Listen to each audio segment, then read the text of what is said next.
Ito nga si Neptune ng Rusi. Ayan, napaka-astig niya. May kas ito mga kabiyahe na napakamura.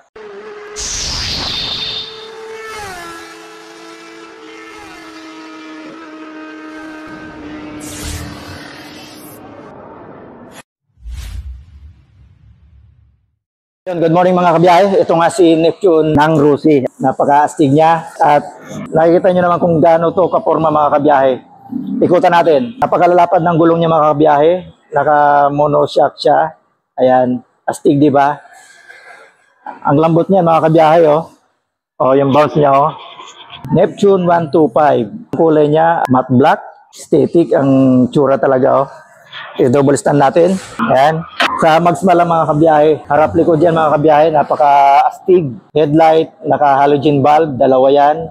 At yung kanyang turn signal, eto, bulb type ang ginamit. Ayan, maporma ang dating niya. At tingnan nyo mga kabiyahe yung kanyang telescopic fork, naka upside down yan, at napakalapad ng kanyang disc brake rotor. At ginamitan niya ng dalawang piston caliper dahil napakalapad ng ano niya. Yung kanyang fender, astig din. Ayan. So yung sukat ng gulong niya dito sa harapan, 80 by 80 by 17. Hindi pa tayo dyan naka-tubeless. Pero pwede natin yan ipa-convert as a tubeless dahil papalitan natin yan ng gulong ng pang-tubeless. Pwede na yan mga kabiyahe. Madali lang yan i-tubeless. So ito naman yung kanyang profile sa ibabaw na aggressive look din. Ayan, meron siya dito yung visor or cowling, hindi visor. Maliit. Yung nasa loob niyan, syempre, yung ating instrument panel na digital na rin yan mga kabiyahe. Hindi lang natin may open dahil hindi yan naka-activate.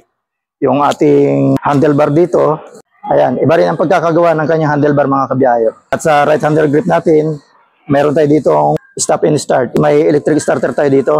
Tapos yung on and off ng ating ilaw. Ito. Throttle. Preno sa unahan. Ayan. Smooth. At sa left-hander grip naman natin, andito yung high and low beam. May choke din tayo dito. May pass light. Ayan. Yung ating turn signal switch. Mayroon din tayo ditong busina. At may switch tayo dito, hazard. Yung ignition switch natin mga kabiyahe, hindi pa yan naka-shutter lock. May mali tayong bulsa dito. Ayan, pwedeng lagayan ng basahan at cellphone. Ito naman yung appearance ng kanyang upuan mga kabiyahe. Yung leather niya, rubberized, madikit kahit sa palad mga kabiyahe, madikit siya. So siguro sa pantalon, madikit yan. Upuan natin yan mamaya. At ito naman yung susian. Pag binuksan nyo yan, hindi lang natin mabuksan kasi nakapix doon yung susi sa ano, baka maputol natin. Ayan, yung susian niya, oh. Para mabuksan natin itong underseat niya. At ito yung decals, may Neptune at may dilaw din. Tingnan natin dito mga kabiyahe yung kanyang taillight. Ito. Yung taillight LED na yan mga kabiyahe. Pati yung kanyang signal light. At naka-extension fender siya dito. Ayan, mayroon siyang bracket na bakal, metal yan. Ito naman yung ating gulong dito sa likuran na may sukat na 110 by 70 by 17. At naka-high speed sprocket ito dito mga kabiyahe. Yung kanyang swing arm, ayan, malapad. Yung kadena natin, malalaki. Ayan, matataba yan, no? And then, meron din siyang chain cover na nagsisilbi na rin na tire hugger. Ayan. Hanggang dito na siya. So, yun naman yung ating monoshock absorber natin dyan. Kulay pula. Heavy duty yan mga kabiyahe. Ang lalaki. Ito naman yung foot peg ng ating pillion. Braking system dito mga kabiyahe sa likuran. Ayan. Kung napapansin niyo, naka-disc brake na rin yan. Ayan o. Naka-disc brake rotor na rin ito. At naka-single piston caliber tayo dyan. Yung container na to, ito yung naglo-lubricant dyan sa preno natin sa likuran. Dito lang tayo maglalagay ng brake fluid. Mga kabiyahe, oh, meron siyang kick starter. Yung foot peg ng ating rider, na pupull yan mga kabiyahe. Foot brake, ayan. Solid. At yung pinaka fairings natin dito mga kabiyahe, oh, diretso na rin siyang cowling ng engine natin. Na kukubera na yung engine natin, kaya goods na goods. Dahil may cover yung ating engine. Yung gear shifter natin dito, naka-convert na siya, oh. Ibang klase na. Yung ating side stand, yung center stand. Mga heavy duty nang ginamit na bakal dito mga kabiyahe.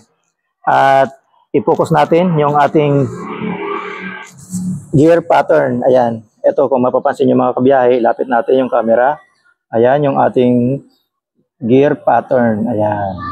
So, yun mga kabiyahe. Puntahan na natin mga kabiyahe yung kanyang presyo. Ito ay naka-strength monthly. May cash ito mga kabiyahe na napakamura. 49,000 po lamang. At kung kukunin natin ang installment, kung 1 year, meron lang po tayong 5,115 pesos. Sa 2 years naman, 2,925 pesos. At sa 3 taon, 2,200 pesos. At may rebate po yan pagka updated po tayo magbayad. So ito naman mga kabiyahe, yung position natin dito. Gawin nyo kung reference sa unit. Ang height natin mga kabiyahe, 5'6". Ayan, kung makikita nyo mga kabiyahe, nakatingkayad na ako. Mahirapan siguro dito mga kabiyahe, yung mga 5'2", mga 5'3 or 5'4 kaya pa to mga kabiyahe. Medyo may kataasan siya.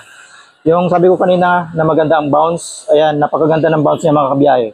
Dahil ito ay naka-upside down telescopic port sa unahan at naka-monoshock naman sa likuran. So yun na lang muna, may re-report ko sa inyo mga kabiyahe. Ito nga si Rusi Neptune 125. At kung nagustuhan nyo itong unit na ito mga kabiyahe, dito lang kayo pumunta sa Rusi San Nicolas 3, Bacoor, Cavite. At available po yan dito.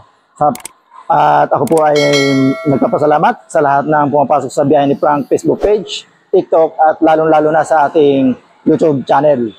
Shoutout po sa lahat. Hanggang sa muli, kita-kits. Biyahe ni Frank. God bless.